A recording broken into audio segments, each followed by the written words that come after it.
Lá, vamos iniciar a nossa gravação do nosso grupo de estudos, onde estamos aqui nos aprofundando nos conhecimentos de Bert Hellinger. Estamos estudando o livro Êxito na Vida, Êxito na Profissão. Hoje, se eu não estou enganada, estamos no nosso 8º encontro. E estamos aí, caminhando, sem pressa, nos aprofundando. Mais importante que a velocidade é a direção. Mais importante do que eu ir com pressa, do que eu chegar, é eu caminhar, eu continuar, mas com que eu vá na direção que eu preciso, na direção certa. Então, nós paramos aqui hoje nos movimentos do espírito. Alguém gostaria de ler? Alguém gostaria de ler? Não, ninguém se apresenta, ninguém se habilita? Então, tá bom. Ó, só esse livro que eu vou ler, hein? Porque o próximo, cada dia vai ser um leitor, tá? Eu criei esse grupo com base no grupo que eu participo do professor Xavier e da Aline, que são um casal que tenho muito carinho, que eles que me incentivaram a criar esse grupo. E lá a gente sempre se reveza. Eu sou uma das mais leitoras do grupo, sim, que eu gosto de ler também. Geralmente sou eu e mais umas 2, 3 pessoas que sempre gostam de ler, mas é importante que todo mundo também participe, que aqui é sem julgamento, sem vergonha, cada um vai colaborando para quê? Para o crescimento do outro, aquilo que um fala e o outro fala, todas essas experiências que vocês trazem no começo, mesmo que tenha quietinho, não importa, eu tenho certeza que está absorvendo, que está servindo, que está caindo algumas fichas, está tendo umas viradas de chave aí, porque tudo nos conecta. Ninguém está aqui por acaso, ninguém se juntou hoje aqui à toa. Então, vamos lá, movimentos do espírito, os movimentos do espírito. Aristóteles observou que tudo que existe se movimenta, e também que este movimento não procede de si mesmo, mas que precisa vir de outro lugar. A partir disso, deduziu a existência de um primeiro motor. Este primeiro motor precisa ser algo espiritual. Espera aí, só um minutinho, gente. Chegou mais alguém. Opa, seja bem-vinda. Vamos lá. Este primeiro motor precisa ser algo espiritual, porque tudo aquilo que se movimenta tem um sentido, está em sintonia com muitas outras coisas que se movimentam com ele, numa inter-relação prática. Porém, não podemos imaginar que, antes ou ao lado deste poder espiritual que movimenta tudo, existiu uma outra coisa que o movimenta, isto é, que este poderia ser um segundo motor que se acrescenta a um outro que existiu antes dele. Se não este outro, seria o primeiro. Tudo aquilo que esse poder movimenta existe somente através dele. É o poder criativo pelo qual tudo tem a sua existência e entra em movimento através dele. Como podemos imaginar isso? Tudo existe porque esse poder espiritual pensa, porque o pensa e o quer tal como é. Pensa e se movimenta criativamente, ou seja, criando, né? O que resulta disso?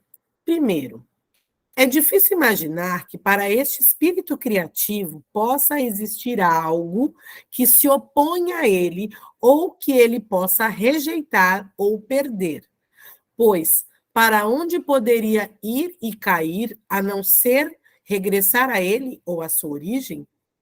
Segundo, algo se pode elevar até este espírito criativo, por exemplo, ofendê-lo? Algo pode merecer uma compensação ou um castigo por aquilo que faz, se nada pode se movimentar por si mesmo de uma maneira que possa aproximar-se ou afastar-se dele? Terceiro, pode existir culpa ou inocência anterior a esse espírito? Alguém pode causar um sofrimento a um outro ou tirar a sua vida sem que esse espírito o queira e queira que o realize através dele? Existe, nesse sentido, um agressor e uma vítima? Existem perante esse espírito criativo um que é pior e um outro que é melhor? Quarto, podemos supor que ser e perecer é uma coisa só? No sentido de que a vida continua, porque um vai e o outro vem? Portanto, aquilo que vai e precisa partir está em menos sintonia com esse movimento criativo? Pode terminar como se com ele seu tempo tivesse acabado nesse mundo? Quinto, podemos observar que todo progresso resulta de interação de movimentos opostos. Por acaso, este espírito criativo serve-se destes opostos e de seus diferentes movimentos em direções opostas para depois reuni-los de tal maneira que ambos estejam igualmente a seu serviço, mesmo que de maneira diferente? Por exemplo, o homem e a mulher, cada um de sua maneira? Portanto, o que o denominado bom e o denominado mal sejam desejados por ele e o sirvam igualmente? Sexto, devemos e podemos considerar que alguns sejam bons e lamentar por outros que parecem se opor? Não deveríamos nos submeter tanto a um como a outro, concordar em sintonia com este movimento criativo, não importando o que exija de nós e dos outros? Sétimo, devemos ter compaixão de um com o outro, como se aquilo que lhe acontece está menos nas mãos desse poder criativo ou menos guiado por ele? Então, para muitos surge a pergunta: e o que acontece com o nosso livre-arbítrio? Ele também é um movimento do espírito. Seja lá o que for que decidimos com ele, não pode estar nem a favor e nem contra este movimento. Uma outra pergunta é: o que acontece com aqueles que permanecem na esfera da boa e da má consciência? Estão separados dos movimentos do espírito? Também lhe pertencem e fazem necessariamente parte daquilo que, no final, permite e impõe o novo. Agora paro com essas reflexões e trago um exemplo. Bom, gente, aqui ele fala muito dessa concepção dessa força criadora, que cada um dá o nome que quiser, Deus, natureza, universo. Ele coloca muito isso, fazendo vários apontamentos aí para que a gente reflita, tá? Eu não vou chegar a nenhuma conclusão, porque seria uma conclusão de Kelly, mas cada um vai ter a sua própria conclusão. Mas aqui ele coloca, se Deus criou tudo, se essa força, esse motor primeiro, se isso que é tudo primeiro, não pode ter um outro antes, porque se tiver um antes, não vai ser o primeiro, vai ser o segundo. Ele já começa assim. Então, existe uma coisa primordial, uma força primordial, que existem vários nomes, o todo, enfim. E essa força, se ela criou tudo, se ela tem esse poder, igual muitos falam assim, se uma folha não cai, se Deus não quiser, uma folha não cai de uma árvore, né? Se Deus não quiser, então tudo Deus no comando, Deus no comando. Isso é subjetivo, mas ao mesmo tempo, aqui pelo que o Bert nos traz, praticamente o que é, né? É o que é. Porque até o nosso próprio livre-arbítrio, se a gente parar mesmo para pensar, ele é um pouco limitado. Por mais que a gente fale que faz o que a gente quer, esses movimentos inconscientes que estão na nossa alma, a gente não faz o que a gente quer. E aí, quando ele fala da boa e da má consciência, que é aquilo eu transcender, que é aquilo que a gente já vem estudando, eu transcender aquilo que o padrão familiar quer. Eu vou com culpa, eu vou para esse movimento do diferente. Isso sim traz o novo. Isso sim também está a favor do poder criativo. E ele fala do bom e do mal. Até Jesus falava isso, para que a gente não julgue, para que todos são filhos de Deus, todos estão ali em consonância com algo. Então, uma coisa que eu quero deixar muito claro para vocês é que a filosofia sistêmica, que se baseia nas constelações familiares, ela é uma filosofia amoral. O que é amoral? É que não tem julgamento de nada, tá? Não tem valor, Os valores morais, eles não estão em conta nisso daqui. E sim aquilo que vem de algo muito maior. Porque muitas vezes, num processo de constelação, o que a gente precisa fazer, um movimento principal, é a concordância. E como que a gente, com os nossos valores morais que a gente tem, consegue concordar que fulano matou Beltrano por conta de X, Y e Z? Como que a gente consegue concordar que no passado houveram guerras, situações em que uns precisaram se sobrepor aos outros para que chegássemos até aqui? Porque quando é justo para aquilo que é moral para nós, a gente acha certo, não é? Se a gente viu uma coisa que a gente vê como injustiça, a gente não acha errado o outro ir lá e fazer a justiça. Então, é isso que eu quero que é uma desconstrução, é sair mesmo da caixa, tá? Dessa coisa do certo e errado, do bom e do mal, e entender que existe algo muito, muito além que está regendo tudo isso. Isto não significa que nós não temos nas nossas ações algum mínimo poder de mudar e de buscar. E onde que a gente estabelece esse poder de mudar e buscar a nossa realidade? Bom, agora eu vou dizer a minha percepção, tá, gente? Tudo que eu estou falando aqui neste momento é a minha percepção. A gente só consegue estabelecer esse movimento quando a gente entra em concordância e ressonância. Ressonância é o quê? Sintonia com essa força maior, com essa força criadora. Quando a gente consegue se conectar e ir na direção desse algo maior. E como que a gente consegue isso? Um dos pontos principais é através do nosso sentir. A gente sente, no fundo a gente sente o que é melhor para nós. No fundo eu dei aquele passo errado, mas no fundo eu sabia que aquilo ia dar errado. Por quê? Porque a gente sente e a gente não segue na direção daquilo que a gente sente, muitas vezes. Ou às vezes eu estou tão desconectada do meu sentir, eu não me permito sentir, então eu estou tão desconectada que eu fico perdida. E eu fico procurando validação fora. Então, eu quero que a minha amiga fale para mim o que é certo e o que é errado, a minha mãe fale para mim, será que isso aqui, eu devo fazer isso ou não devo?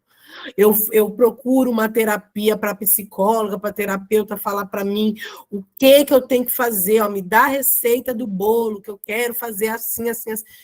E não funciona isso, gente, não funciona.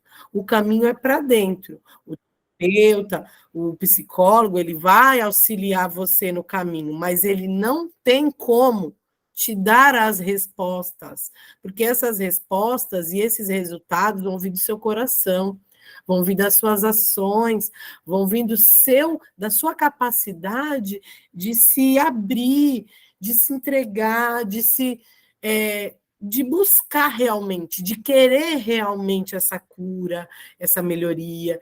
Então, envolve muita coisa, tá? Diga, Silvia, vamos lá, vamos movimentar isso aí. Então, enquanto você falava, né, eu percebi que, bem, todo mundo fala, né, que eu sou de Libra, e o signo de Libra é um signo muito indeciso, né? Eu diria volúvel e não indeciso. Também. É diferente volúvel de indeciso. Indeciso eu não sei se eu quero isso, eu não sei se eu quero aquilo. Volúvel é assim, eu quero isso. Mas agora não quero mais não, agora eu quero isso aqui. Brincadeira, tá, gente? Isso aí já é outro departamento. Nas duas categorias, né? Um pouco nessa e um pouco na outra. Mas eu sou bem, eu me vejo em alguns momentos muito bem indecisa, né? E aí, de um tempo para cá, eu vim percebendo essa parte da validação, né? De que a gente quer sempre a opinião de alguém para validar aquilo. Por exemplo, veste uma roupa, eu só assim, visto 30 roupas, né? Então, a primeira roupa, a segunda... Tá bonito, tá legal. Né? E aí, tá bom? E aí, tá bom? E eu vejo que em muitos momentos eu ainda preciso dessa validação. Não assim para outras questões, né? Eu vou fazer tal coisa, até conversa, é óbvio, né? Pergunto em alguns momentos, algumas coisas, mas outras me deixam mais indecisa. Eu acho que eu percebi que em alguns momentos eu precisava dessa validação. E eu estou tentando, né, ainda, tirar isso, né? Não é uma opinião, você sempre vai querer uma opinião alheia, vamos dizer assim, né? Mas quando o assunto se trata da gente, né? Do nosso sentir, do que a gente vai determinar para a nossa carreira, por exemplo, ou para os nossos próprios sentimentos, né? Então, eu estou tentando, né, me movimentar para que não tenha necessidade dessa validação. Simplesmente consiga compreender o que é certo, porque você mesmo falou, né? Que a gente lá no fundo sabe o que é certo, né? Que em alguns momentos eu particularmente chamo de intuição, né? Mas que a gente sabe o que é certo. A gente vê que o caminho é aquele que, se a gente for por outro caminho, a gente vai se dar mal. Mas como a gente gosta de dar uma testada... Não é que o nosso ego, ele quer. Sim. Então, eu quero aquela pessoa. Eu estou vendo que vai dar ruim, mas eu quero. Mas, já viu criança? Quando a mãe fala, mas eu quero. Chega, bate o pezinho no chão. É ruim, criança. É ruim, aquilo é ruim. Vai comer alguma coisa, é ruim. Isso você não vai gostar. Não, mas eu quero. Tu faz mal para a saúde. Não vai comer doce de manhã cedo, mas eu quero. Tá entendendo? Acho que a nossa imaturidade ainda, né? E a nossa imaturidade, ela é muito refletida na nossa, aliás, a nossa maturidade, quando a gente percebe na nossa capacidade de suportar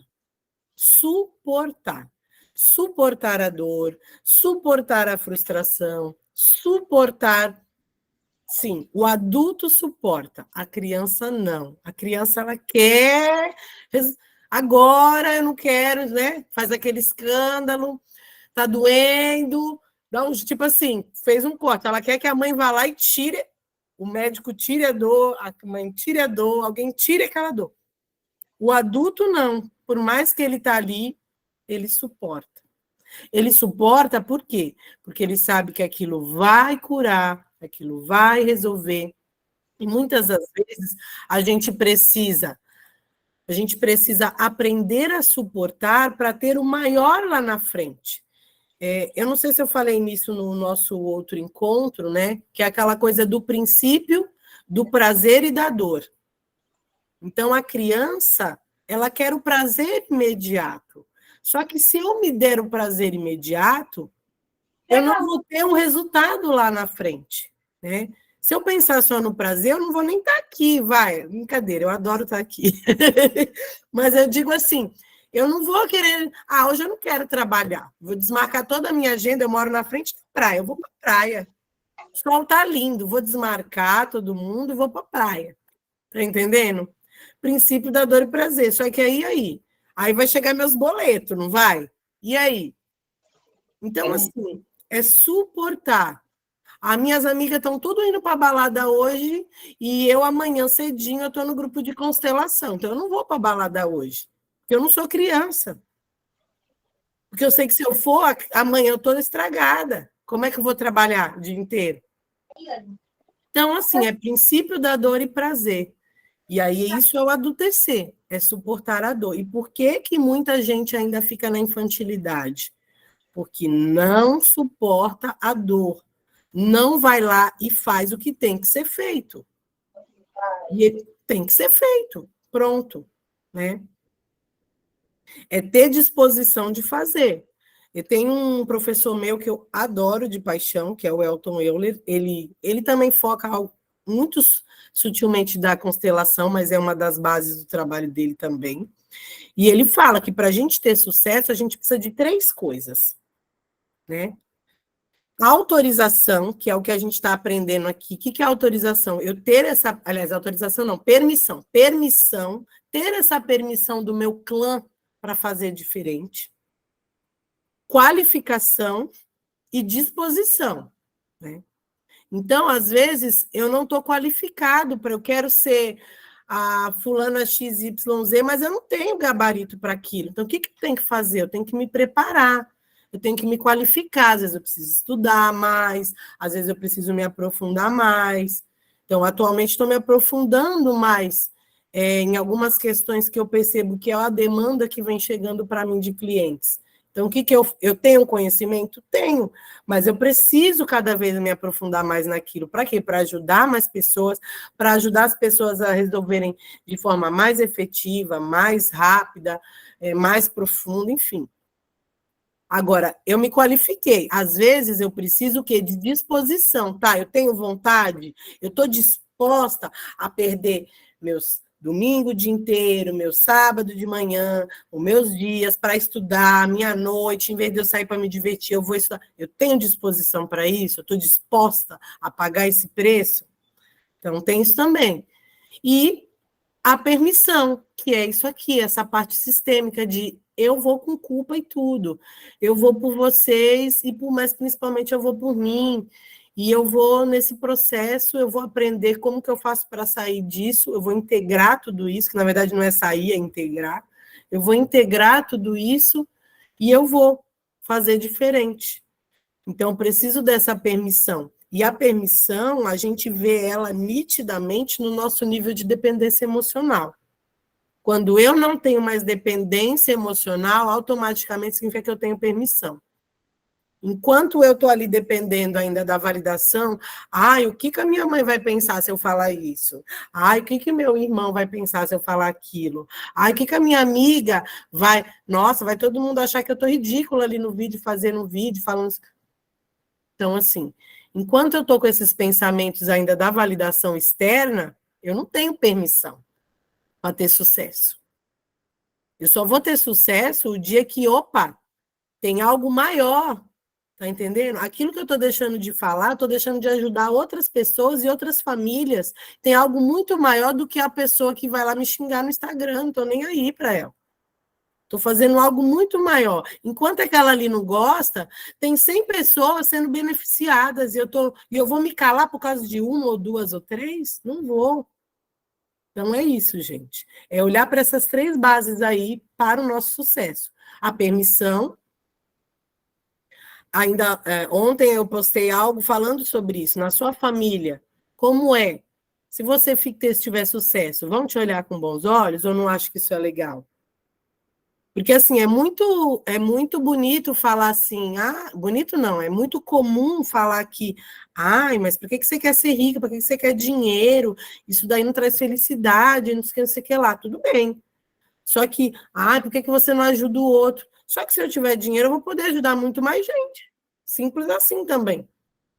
Eu pobre, eu precisando, como é que eu vou ajudar alguém, se eu que estou precisando? Então, a gente tem que pensar não só no dinheiro, como o Beth já falou. Não é a gente pensar no dinheiro. O dinheiro é só uma energia. Ele é uma energia. Ele vai fazer parte. Mas não é o foco da nossa profissão, do nosso servir. É o servir a vida. Então, eu estou servindo a vida de quem no meu trabalho? Eu estou beneficiando quem? Que legado? É como disse lá na música no início. Quem eu quero ser? Se eu morrer amanhã, quem eu fui? O que eu deixei? Quem eu quero ser? E o ser não precisa ser coisa grandiosa, gente. Às vezes é um ser para a sua família, para o teu filho, para a tua filha, para teu irmão, para tua mãe, não sei. É coisa pequena, já começa do pequeno. Não queira começar grande. Não existe isso, começar grande. A gente começa pequeno e a gente vai crescendo. Fala, Maria.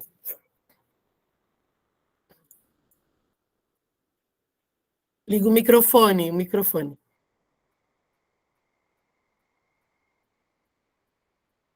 Não ligou. É uma bolinha do microfone. Se tiver no celular, embaixo, uma bolinha, acho que é vermelha. Não ligou.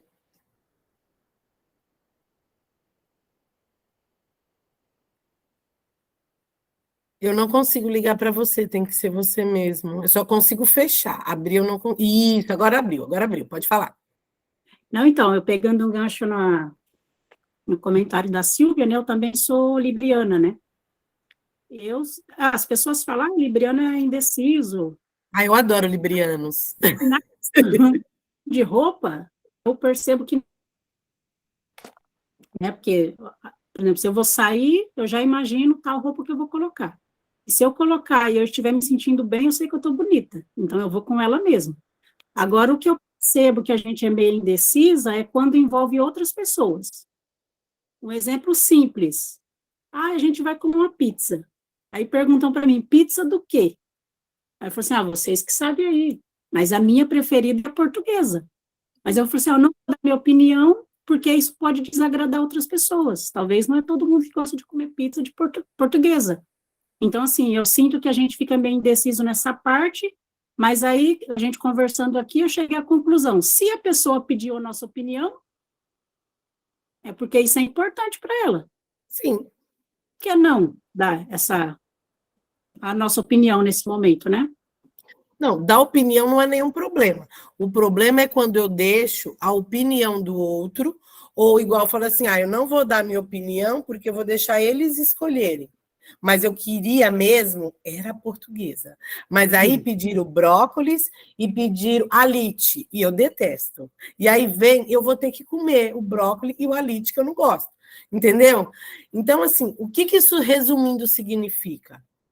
É o que eu falei. Por que às vezes, como eu sei que eu não tenho permissão?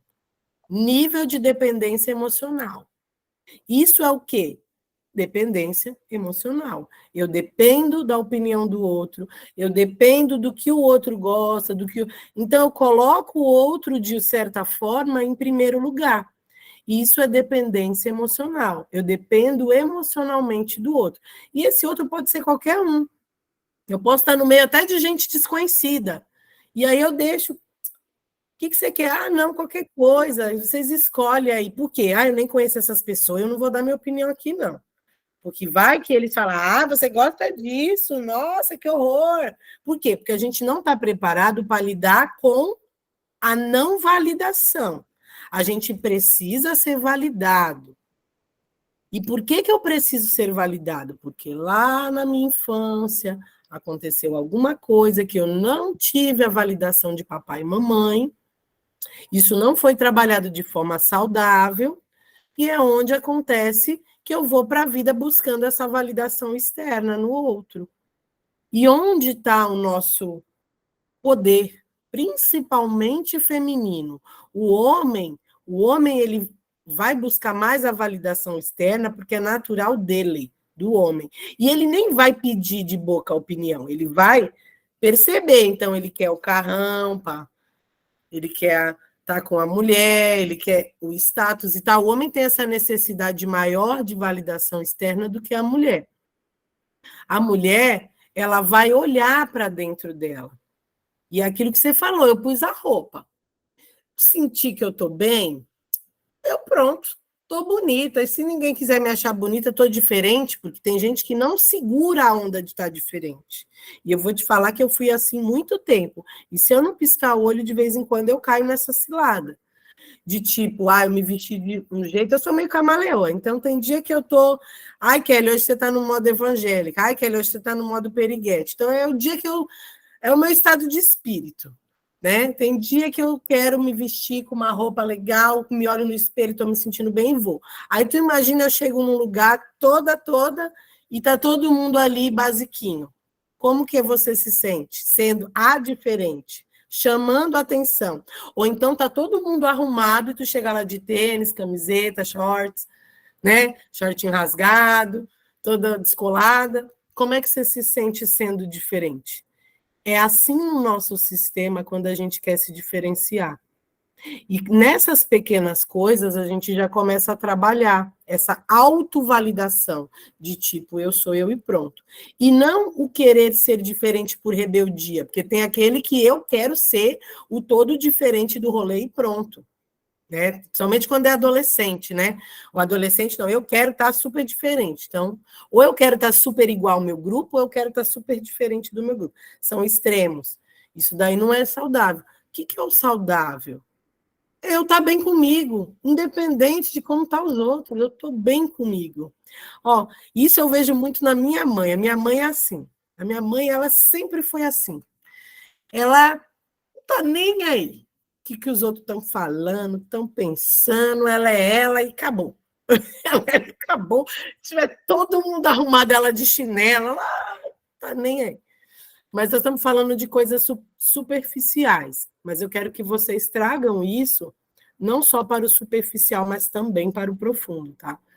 Porque roupa é um detalhe, mas tem coisas muito maiores que a gente deixa de fazer por nós, que às vezes a gente sofre porque a gente fica esperando a validação externa, que a gente deixa de agir, de ter sucesso na nossa vida, por exemplo, trabalho, né?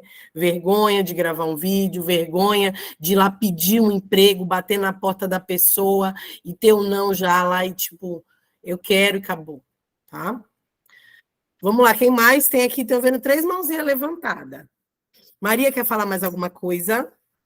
Não, então, porque no meu caso, até ontem, eu achava que essa indecisão fazia parte do meu signo mesmo, né? Ah, Libriano indeciso, todo mundo fala isso.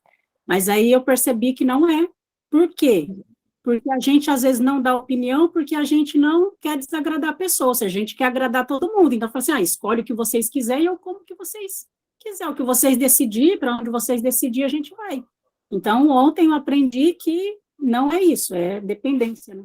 Querer agradar todo mundo. Quem quer agradar todo mundo não agrada ninguém.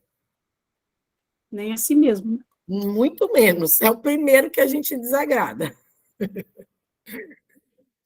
Vamos lá, quem vai falar? Cleide. Cleide, quer falar?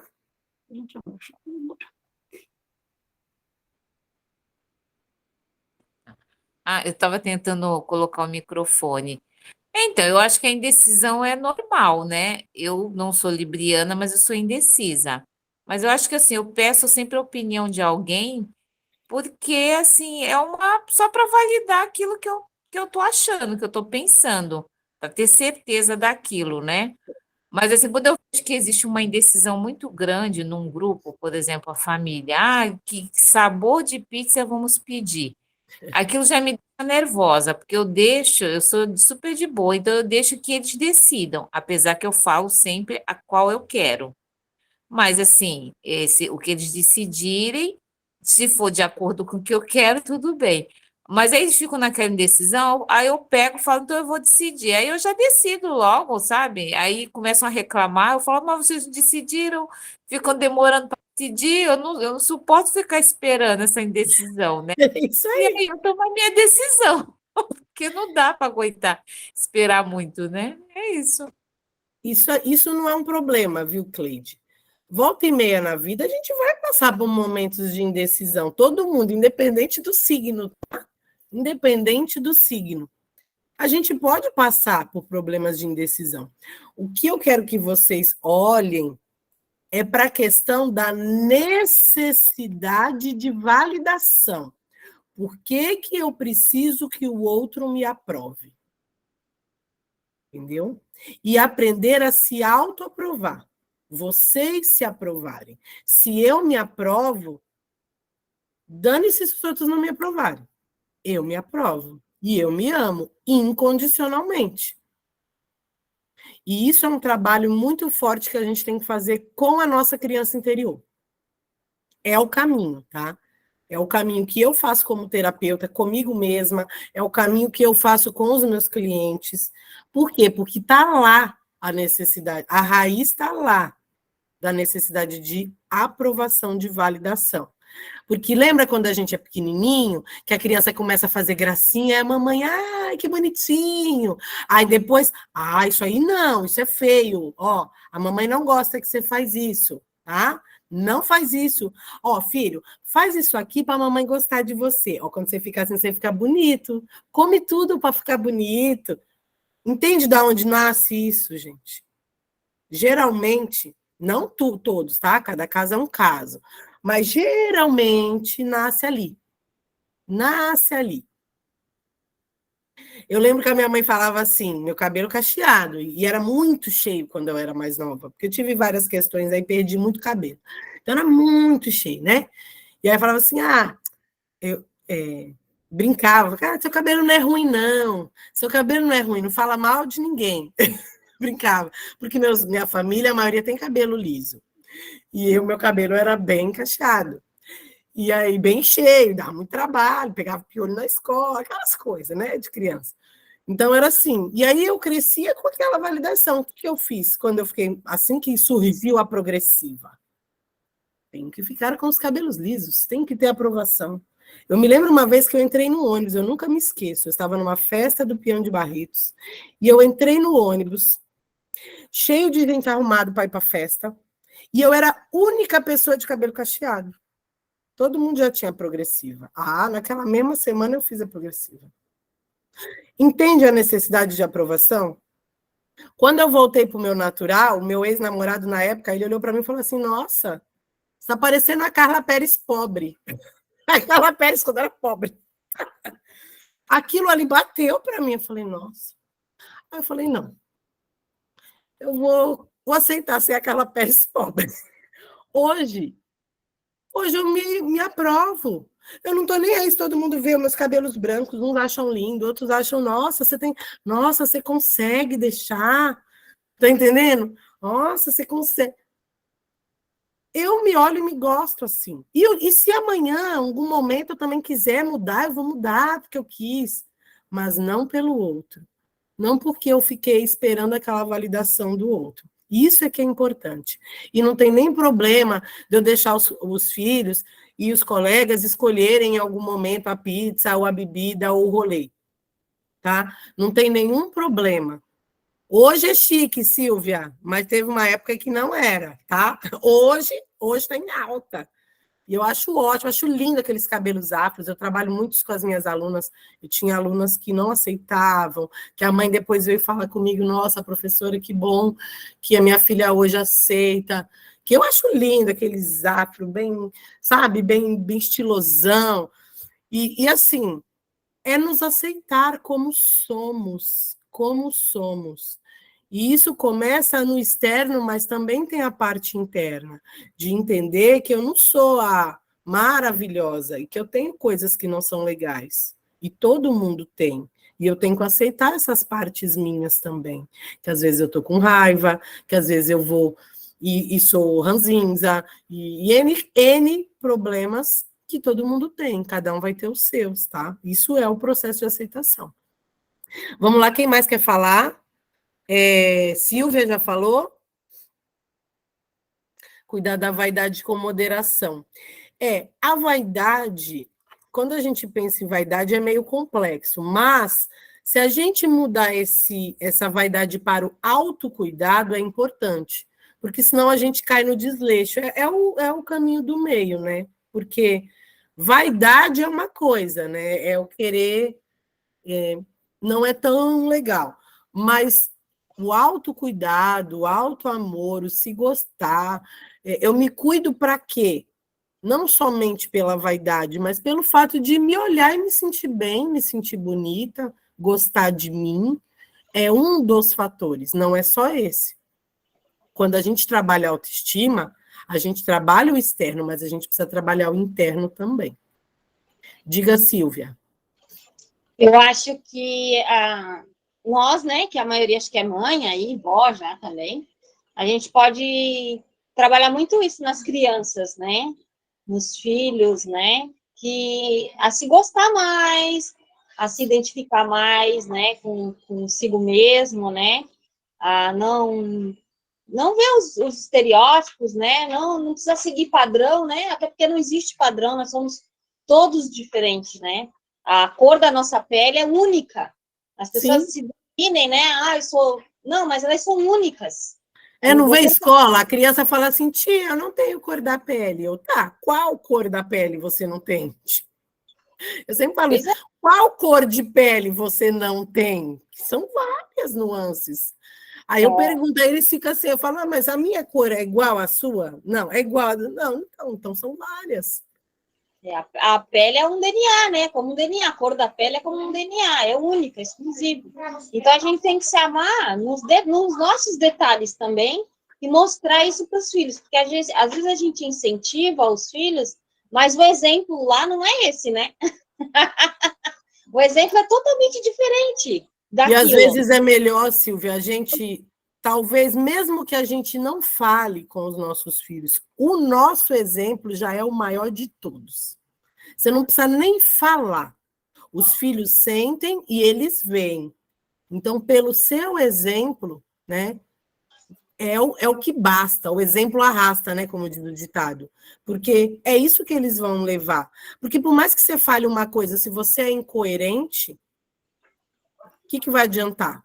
Na hora que você for cobrar do seu filho, ele vai falar: ah, como assim? A senhora tem alguma moral para falar para mim isso, que isso, aquilo?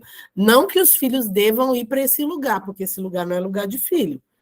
Nesse momento, a gente, mãe, tem que pôr o filho no seu lugar. Oi, Luzia. É Luzia que está falando? Sou eu. Deixa eu comentar uma coisa que aconteceu domingo passado. A minha neta, Helena, com E, ela tem muito cabelo, igual você tinha, e enrolado, né? Bem enrolado, não muito, mas é enrolado, mas é muito cabelo. Não puxou a mim. E eu comprei uma boneca, e ela é bem morena também. Eu comprei uma boneca negra para ela, de cabelo enrolado, e quando eu entreguei para ela, ela falou para mim, porque eu sempre falo para ela, seu cabelo é lindo, né? E ela é muito vaidosa, e ela fala, meu cabelo é lindo, ela mexe no cabelo toda hora, quer fazer trança. E aí, na hora que eu dei a boneca de cabelo enrolado, ela falou, olha, o cabelo é igual o meu, é lindo esse cabelo. Então, é essa construção que é importante, né? A autoestima, ela é construída pela mãe na primeira infância, tá? Ou pela mãe, ou quem faz a função materna, normalmente pela mãe. Por quê? Porque na fase do 0 aos 3, 0 aos 4, enquanto a criança não vai para a fase do pai, depois nós vamos estudar isso com mais profundidade, ela está na esfera da mãe ainda, é onde é a construção da autoestima da criança. Então, da onde vem a necessidade de validação da mãe? Na hora que a criança começa, faz uma gracinha e a mãe aprova, ou mesmo que ela desaprove algo que não é legal, a forma como a mãe coloca aquilo que a criança fez e que não é legal, é que vai, tipo, fez uma coisa errada, vai, errada. Aí eu vou e dou uma bronca. Isso não, menina. Não, isso é feio, isso aqui. A criança já, opa, isso eu não posso fazer. Então, ela já vai ter medo. Ela já vai começar a entrar nesse viés da validação. Agora, se a mãe conversa, filho, isso daqui não faz assim, porque acontece isso, porque aquilo outro, porque não sei o quê, e traz um contexto, traz um acolhimento, é outra coisa. Mas isso normalmente não aconteceu, porque os nossos pais não tinham esse conhecimento. E isso eu vejo também muito, eu trabalhei em ensino infantil em escola, eu via muito acontecer com as professoras de ensino infantil. Por quê? As professoras de ensino infantil, elas fazem função materna. Hoje, a mãe deixa a criança com 8 meses, 4 meses, sei lá, na escola. Né? O bebê deixa na creche com 4, 8 meses. Então, quem está fazendo a função materna ali? A professora. Então, é importante que o professor também tenha, para quem... Hoje aqui não tem muita professora, não, pelo menos não que eu vi, que volta e meia tem. Mas é importante também que o professor ele tenha esse olhar, porque ele está fazendo essa função. E a professora, a mãe e o pai são 3 papéis determinantes na vida do ser humano. Eles estão construindo a identidade daquela criança que depois vai ser um adulto. Tudo aquilo vai ser refletido depois na vida adulta. Quem mais queria falar? Calma aí, tinha mais alguém aqui, acho que é a Natália. Fala, Natália. O inverso também pode acontecer. Vocês estão falando essa questão do cabelo, por exemplo, meu cabelo é enrolado. Eu sempre aliso, faço aquela lândula só para abrir. Aí as pessoas sempre falam, eu não sei por que você faz isso no cabelo, eu acho lindo o seu cabelo. Eu falo, eu gosto. É o que eu falei, se eu quiser também amanhã mudar, pintar... Entendeu? Assim, eu gosto, é mais prático para arrumar, para ajeitar, para fazer tudo. Cabelo caracolaco dá muito trabalho. Um cabelo bem tratado, bem cuidado, dá muito trabalho. A gente olha aqueles Então, cabelos afro... hoje, para mim, o assim, meu dá menos trabalho do que quando era progressiva, porque tinha que ir chapinha, secador, não sei o quê. Ó, hoje aqui, ó, tá até meio molhado. Eu lavo, acabou. Passo o creme do mais baratinho, que fica bom. Então, assim, para mim. Mas, Natália, é isso que você falou, é o que faz sentido para você. O ponto X aqui, gente, é a questão da aprovação dos outros. Eu estou querendo que o meu cabelo fique liso, ou que eu vou vestir a roupa XYZ, ou fazer isso, ou fazer aquilo, para que eu seja aceita e aprovada, ou porque eu me sinto bem, porque é mais prático, que para mim é melhor. Então, é o que faz sentido para você, sem interferência externa. Quem mais quer falar, gente? Que agora eu já me perdi, tem várias mãozinhas levantadas aí. Cleide está com a mãozinha levantada. Quem já falou e não quer falar mais, abaixa a mãozinha. É coisa assim, é rápido, né?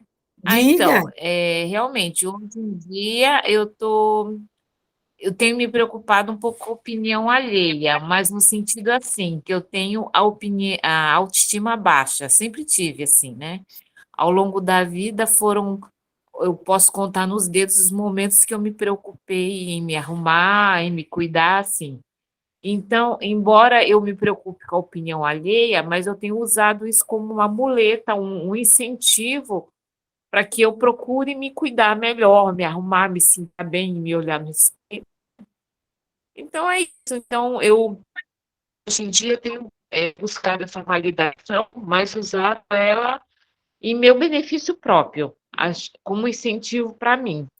Que assim eu vou, embora eu me preocupe com a opinião dos outros, mas na realidade me incentivando a eu me preocupar comigo mesma, que eu tenho que me preocupar comigo, me olhar, me sentir bem, né?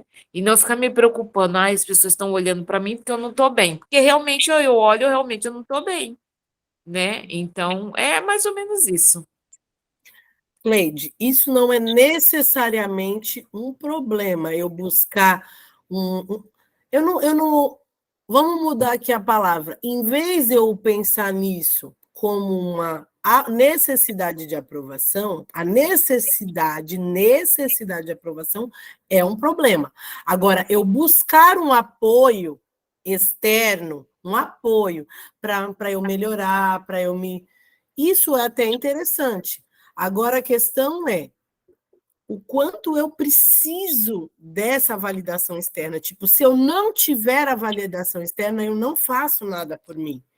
Aí sim é um problema, tá? E aqui eu não vou entrar no mérito de certo ou errado. Cada um vai fazer o que faz sentido para si próprio. Né? Quem sou eu aqui para entrar em qualquer coisa de certo ou errado? Vocês vão encontrar aquilo que faz sentido para vocês. Mas por que eu preciso que o outro me aprove? E se o outro não me aprovar? O que de pior pode acontecer? Eu seguro a bronca disso, de que de pior pode acontecer? Antigamente a gente sofria muito bullying, né, na nossa época. Hoje até está bem menos. Bem menos. Eu vejo nas escolas muito, muito menos do que era. E a gente tinha que segurar a onda. É legal? Claro que não. Principalmente na primeira infância, óbvio. Traz consequências, traumas? Sim, com certeza. Mas, ao mesmo tempo, até que ponto eu lido com as minhas frustrações? E eu me banco. Eu me banco. Tipo, eu vou fazer assim, se eu quiser raspar careca, eu vou raspar careca, vou sair na rua e eu me banco. E não tô nem aí, está todo mundo olhando, e eu não tô nem aí, que eu tô assistindo bonito, acabou. Então, é o quanto eu me banco sozinha. Sozinha. Quem mais? Alguém mais quer falar? Senão a gente vai continuar aqui. Posso continuar? Vou continuar mais um pedacinho, que ele vai dar os exemplos agora. Nosso assunto rendeu, como sempre. Adoro. Vamos lá. O passo decisivo, tá? Ele vai trazer, agora paro com as reflexões e trago um exemplo. Em Hong Kong, uma mulher posicionou. Lembrando, gente, que o Bert ele usa muito nos livros dele, ele conta sobre as constelações que ele faz. E aqui ele vai falar sobre uma constelação. Em Hong Kong, uma mulher posicionou uma representante para a sua empresa. e em frente a ela uma representante de si mesma. A representante da empresa olhava para o chão, o que indicava que estava olhando para uma pessoa morta. Quando coloquei uma representante para a pessoa morta, deitada de costas em frente à empresa, esta se dirigiu a ela e se ajoelhou em sua frente. A representante da mulher também se sentiu atraída em direção a essa pessoa morta, ajoelhando-se igualmente em sua frente. Era evidente que nem a empresa e nem essa mulher tinham perspectivas de sucesso. Ambas sentiam-se atraídas por esta pessoa morta. Aqui interrompia a constelação. E a empresa e a mulher se movimentavam dentro dos limites da consciência. E não se viu uma solução na direção do sucesso, nem para a mulher e nem para a empresa. Quando perguntei para essa mulher quem seria essa pessoa morta, mostrou-se que representava uma criança abortada. Nesta constelação, movimentamos-nos totalmente na esfera da consciência e na esfera da culpa e da expiação. Dentro da esfera da consciência não existia uma saída, nem para a mulher e nem para a sua empresa. Ambas queriam ir para uma morta, que no final significa que ambas queriam morrer. Aqui se mostrou que uma empresa possui uma alma e se comporta e precisa se comportar como uma pessoa. Então mudei os níveis. Conduzi a mulher além dos limites de sua consciência, no nível do espírito. O que isso significa? Fiz com que a mulher se levantasse e pedi que a representante dessa pessoa morta se deitasse novamente à sua frente. E solicitei à mulher que olhasse para além dessa pessoa morta, para uma luz branca distante, e que desse um passo por cima da pessoa morta, sem baixar a vista em direção a ela. Tão logo sentisse força dentro de si para isso. Depois de um certo tempo, ela foi capaz de dar esse passo. Ainda deu mais alguns passos para frente e, de repente, sentiu-se cheia de força. Havia saído da esfera de sua consciência e estava disposta a servir a empresa com sua vida, a servir a vida com sucesso. E no final, perguntei ainda à representante desta morta como ela estava. E ela já se sentia aliviada e em paz. Bom, gente, aqui mostra um trecho de uma constelação. É algo que acontece até bem comum nas constelações, se apresentarem pessoas que não vão para a vida porque estão ligadas, o nível da sua consciência está preso em situações do passado, às vezes em situações que elas mesmas estiveram, não só aborto, quando a gente fala em aborto, não só o aborto provocado, mas até mesmo o aborto espontâneo, ela ficou presa ali naquela dor, daquela perda, tá? Ou ela ficou presa naquela culpa de ter feito aquele gesto. Então, a consciência da pessoa fica presa ali naquele lugar. E a gente faz esse movimento em constelação para quê? Para que a pessoa siga adiante, assuma, claro, a sua responsabilidade naquilo que fez e possa dar um passo além.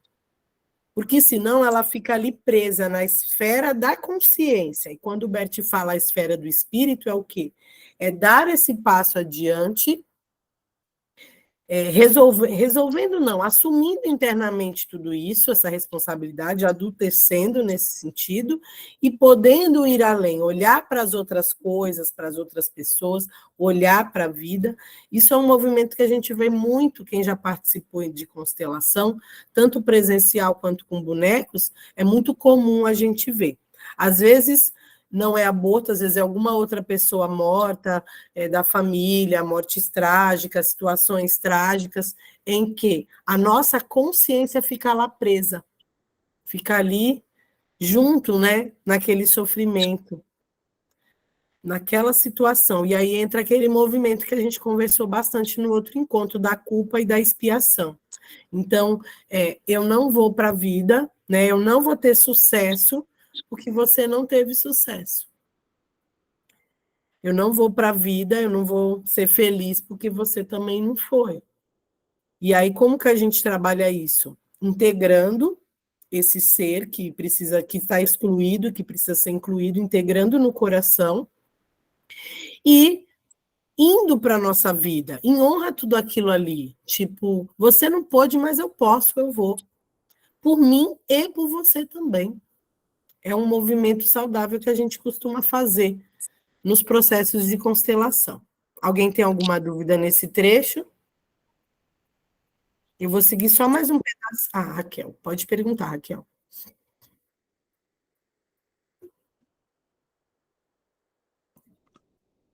O microfone está desligado. Pronto. Desculpa. Agora sim. Então, você ter por muito tempo na sua vida, daí não quando criança, talvez possa ter afetado, ter acontecido alguma coisa também, mas depois na vida adulta, você se fechou porque outros tomavam decisão para você, ou outro, e por tanto tempo, né, e você absorveu aquilo de não ter a opinião, como a gente estava falando antes, e depois vem para isso. E depois, quando passa isso, você não quer mais tomar decisão nenhuma. Parece que você se transformou naquilo agora. Como é que resolve isso? Então, Como é que... é um movimento onde você perdeu a sua força. Então, eu preciso encontrar aonde a minha alma está olhando que eu perdi essa força. E eu vou buscar essa força aonde a minha alma está olhando. É perceber aonde que eu ainda estou presa, que eu não consigo fazer este movimento. Foi o que aconteceu ali no caso que o Bert trouxe da mulher e da empresa. Então, a alma dela estava presa naquilo, ela não consegue. E é isso que você falou, hoje eu já tenho consciência, mas foi tanto tempo vivendo naquilo ali que eu não consigo. E mesmo que às vezes eu faça uma constelação e eu veja onde a minha alma está olhando, eu vou ter que precisar, de início, fazer um esforço para que eu vá na direção contrária. Então, não vai ser natural, não vai ser suave, vai ser difícil. Eu vou ter que ter coragem, eu vou ter que, sabe? É como se diz, vou com medo, mas vou. O medo ele vai sempre existir, ele sempre vai existir para nos paralisar. Só que eu vou avaliar esse medo e vou bancar, tipo, eu vou, dê no que der. Se eu sinto que essa é a direção que eu tenho que ir, que eu preciso mudar isso, que eu não quero mais ficar nesse lugar, e eu preciso fazer algo, eu vou com medo, vai doer, vou me esforçar, mas eu vou fazer. Exato. Tá? E aí, às vezes, a gente precisa de um apoio, sim. Às vezes o apoio ele é importante, porque às vezes a gente não tem esse apoio. Porque já ficou tão fragilizado, né? E aonde que eu busco apoio? Aí tem várias formas, tá? Um apoio, acho que o maior de todos, que se a gente não tiver, é difícil da gente ir, é o acreditar em algo maior, é ter uma fé. Em Deus, Jesus, sei lá, espírito da natureza, o que quiser acreditar. Você é o primeiro, é a fonte maior de onde você vai buscar essa força e esse apoio. Você vê que o Bert fala assim, olhe para uma luz e dê um passo por cima disso. Tipo, deixa isso para trás, passa por cima disso e olha para algo maior. Eu diria que assim... O que seria essa luz? A gente esquece que a gente é energia, né? Voltando para o primeiro assunto. Sim. Esquece da energia, esquece do sutil, que é bem mais difícil, e a gente fica só aqui no concreto, naquilo que machucou, naquilo que travou. E ligar a nossa centelha, né? Aquilo que a gente tem, a parte nossa. E a gente tem, né? Nós, claro. Nós não somos imagem e semelhança, então nós somos uma parte de algo. É. De algo que nos criou. Nós somos um pedaço de algo que nos criou, uma parte de algo que nos criou. Então, a gente se conectar com isso, que não necessariamente está fora, viu? E sim dentro da gente. Aí, eu vou deixar isso muito livre, porque cada um, de acordo com suas crenças, vai e encontrar do jeito que fizer sentido. Para alguns vai fazer sentido buscar isso fora, para outros dentro.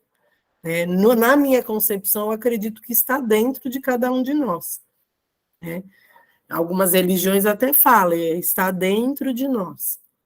Mas, enfim, é olhar para isso, Raquel, tá? Vai doer, vai requerer um esforço, vai precisar. E aí também tem o apoio dos amigos, eu vou buscar. Nem sempre aqueles amigos lá que vão comigo do meu trabalho, eles vão me apoiar. Nem sempre meus amigos da balada vão me apoiar. E aí eu vou buscar. E o que nós estamos fazendo aqui entre nós? Exatamente isso. Aqui não deixa de não ser um grupo de apoio, em que todo mundo aqui está buscando a mesma coisa. Evoluir, melhorar. Eu aprendo com as histórias de vocês aprendem com as minhas e com as dos colegas, e a gente está para se apoiar.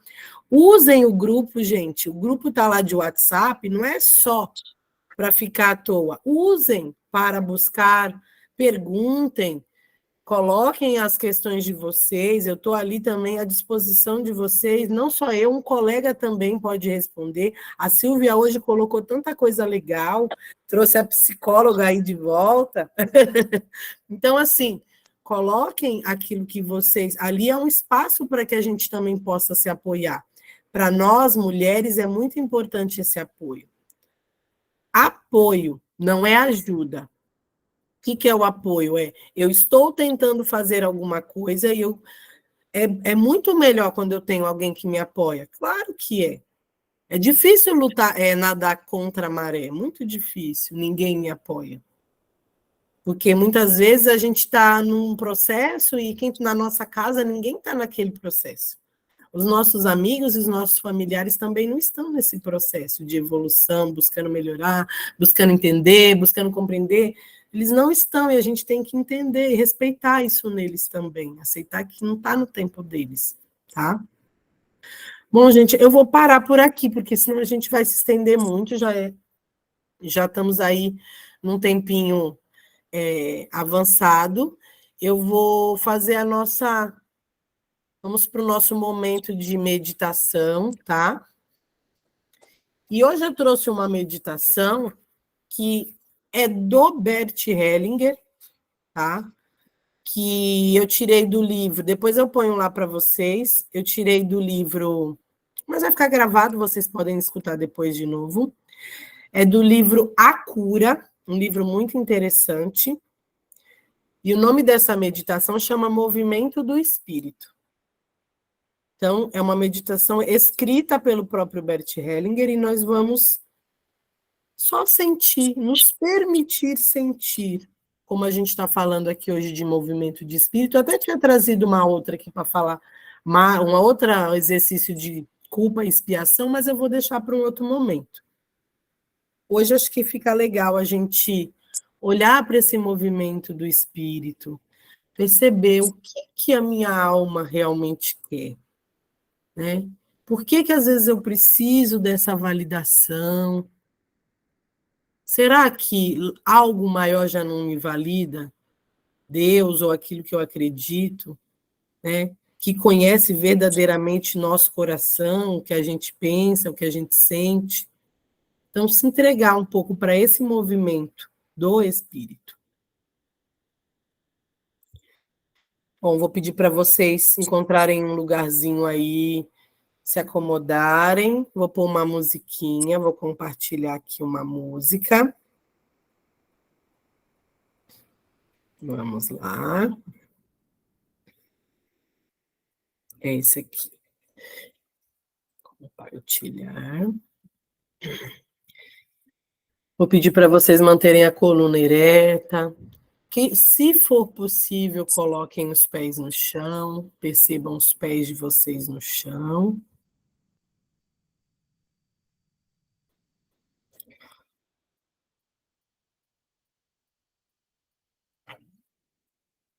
Opa, vou fechar aqui minha câmera.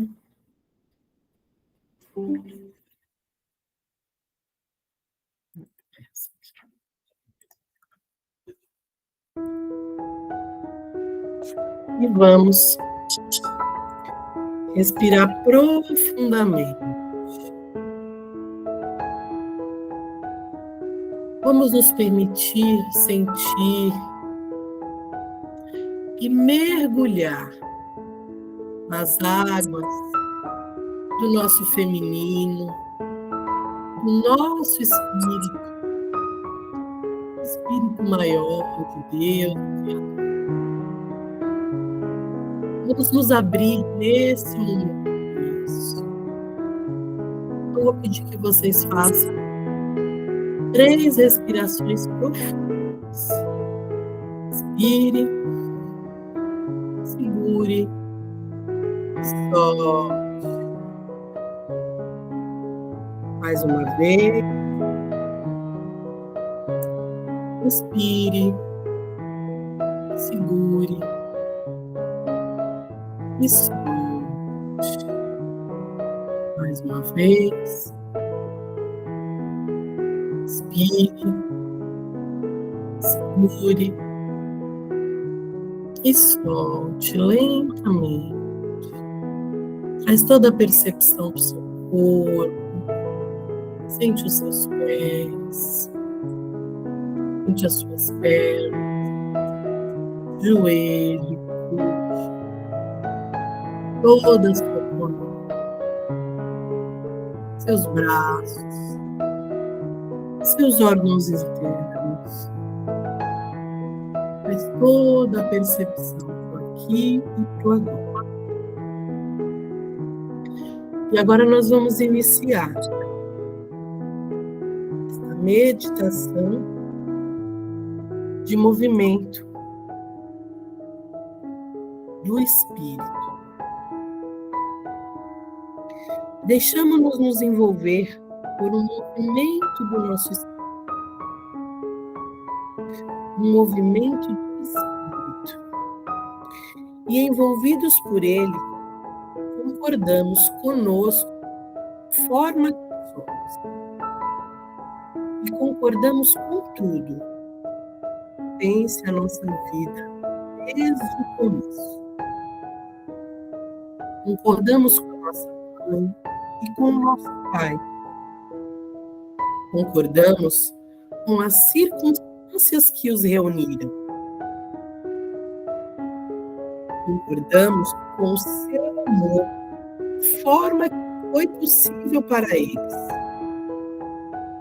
Concordamos com a beleza e com a dificuldade que pertencem à nossa vida e através das tornamos que somos. Ao mesmo tempo, sentimos o efeito desta concordância em nosso corpo. Algo se modifica nele na direção da cura? Algo se torna mais leve? Algo se torna mais amplo? Algo se torna mais calmo e silencioso?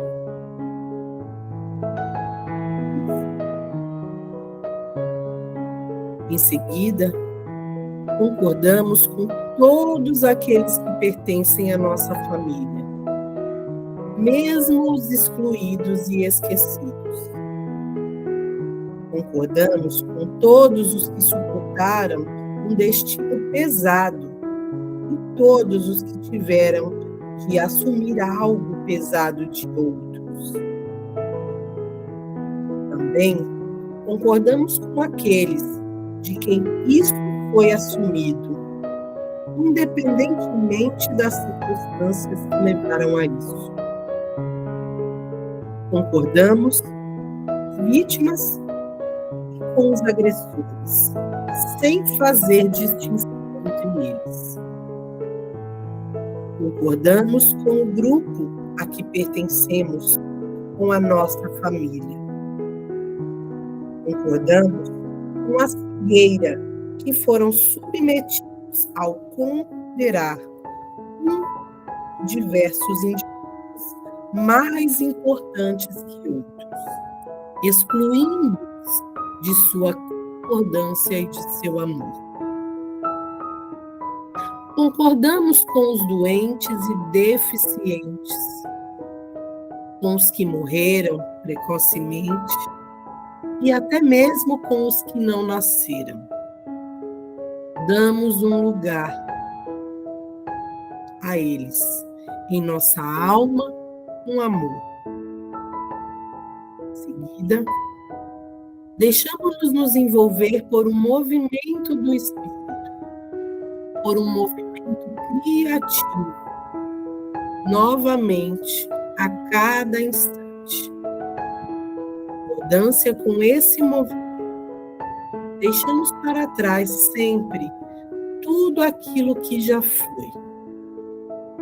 Nossa culpa, nossos fracassos, aquilo que tenha nos machucado ou a outro. Permitimos que esse movimento do Espírito nos traga a existência renovadamente, cada instante, e nos mantenha nela. Diferente e mais puro a cada momento. Mais puro, mais ao invés de outros, pois concordamos de forma pura para além de nossos medos, para além de nossa culpa, para além das intenções com as quais intervimos nesses movimentos, desejando desviá-los para uma direção diferente da que nos é indicada por eles. Então, diminuem as nossas distinções convencionais, corpo, alma e espírito.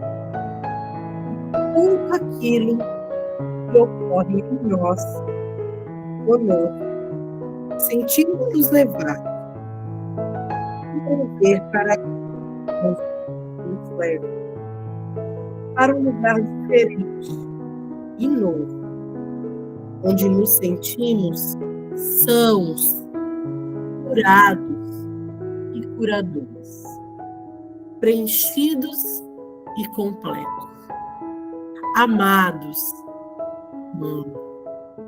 em movimento e parados, inteiros em e com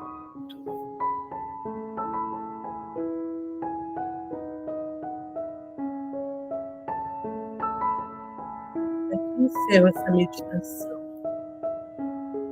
lembrando que a nossa força, ela só existe na concordância de que tudo foi como tinha que ser e de que tudo é como é. A partir do momento que geral isso, eu quero que vocês digam, quem puder aí em voz alta, hoje eu digo sim. Tudo para tudo. Eu concordo. No meu corpo, no meu coração e na minha alma. Tudo e todos se unem e permanecem unidos. E eu estou em concordância com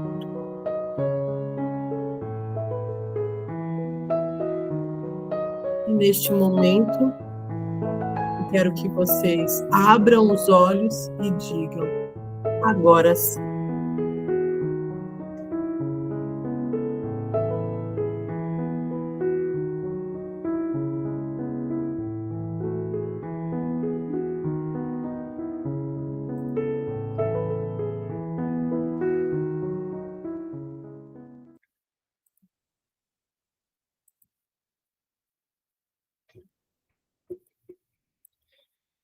Vou interromper aqui. Até mais, até o nosso próximo